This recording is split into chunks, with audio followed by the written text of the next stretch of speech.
We're talking to leading senior constable David Scott. Now, can you tell us, you actually are part of court liaison for family violence? Yeah. My role is the Family Violence Court Liaison Officer at the Maryborough Magistrates Court.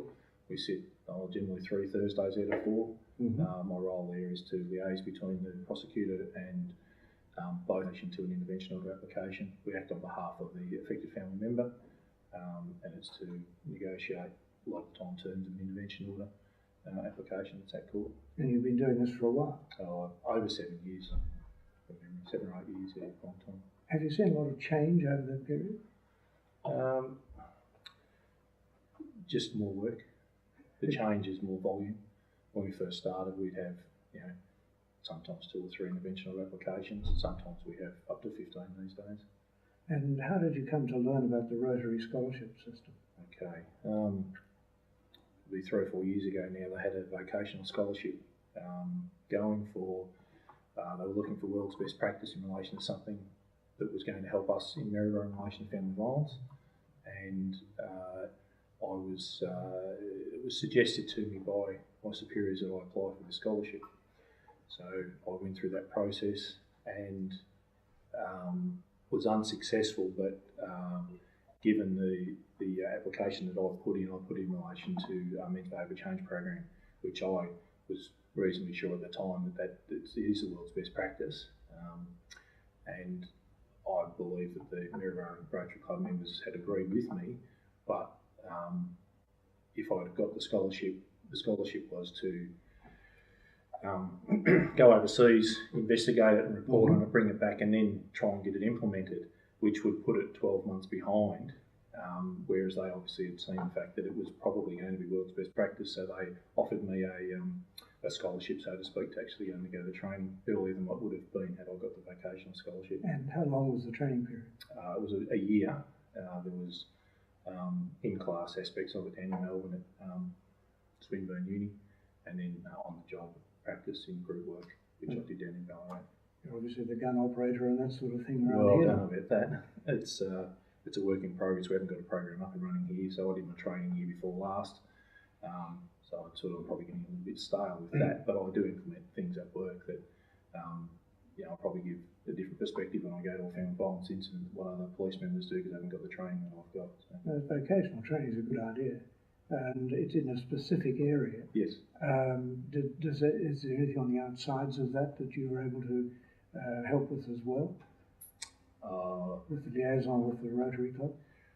Well, it's difficult because the training I did is quite specific. It's in relation to running a men's behaviour change program or co-facilitating that. Yes. We don't have one up and running, so I'm not actually practicing that at the moment. So on the periphery of that, I just give a different perspective at work in relation to family violence incidents. I'm a qualified counsellor, and I probably do a little bit of that on the job, which is a lot of times police members don't give that sort of a little bit more effort at a job like that. So in relation to that specifically, yes.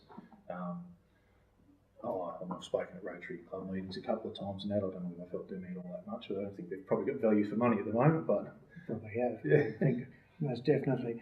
Now, this vocational education, do you think that should be expanded so that more people are involved in it? Well, hard question to answer. I'm not, specifically for the course that I did, it was a graduate certificate in social science, male family violence. There's only one other police officer that's done it. It's not something that's specific to my job. It's not something that people would ordinarily do. It's more for the, we're frontline. As a role, police officer, we're frontline. We go to the incident. The program is something that people deal with after the incidents, and it's a sort of, it's a repairing sort of stage of the incident, not actually on the cold face. So it's not something that police officers would ordinarily do. So I don't think I've answered your question, but hopefully yes, you've got a good idea of that. Yeah, look, the impact on my colleagues, I'll probably give them a different perspective in relation to our language and how it affects. The Men's Behaviour Change program is obviously targeting men because of their behaviour, because more than 80% of perpetrators in family violence incidents are men. Yep. So, they're targeting the bulk, but what it tries to teach is respectful behaviour towards women and children, of course. They're the ones that have the big impact. well, it has a big impact on. In relation to my colleagues, well, yeah, it's a lot of times this language about how we speak to people and how what we say. You know, you and I can be having a conversation, but somebody else can be listening to that conversation and be offended by it. So we want to talk in a way that's respectful to each other, but also that they are not being offended by it as well.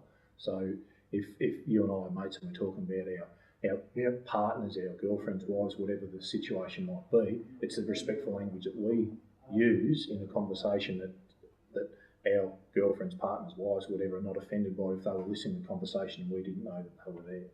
So it gets down to simple things like that and how we go about our business that way. And when you're having a conversation with somebody, if you're not picking them up on these things, they're not understanding that what they're doing is actually disrespectful. So if I'm talking to a male in a family violence incident and he starts talking about his missus and derogatory comments and objectifying her and things like that, I add that to the conversation and make him aware of his language and what impact it actually has on somebody. So if I'm working with a junior member, I try and teach them that they can do that too. They can actually have an impact right there at the coalface of a situation where it's only a couple of little things, but it gets them thinking about the respect for their partners and how they go about their business. Excellent. Thanks very much.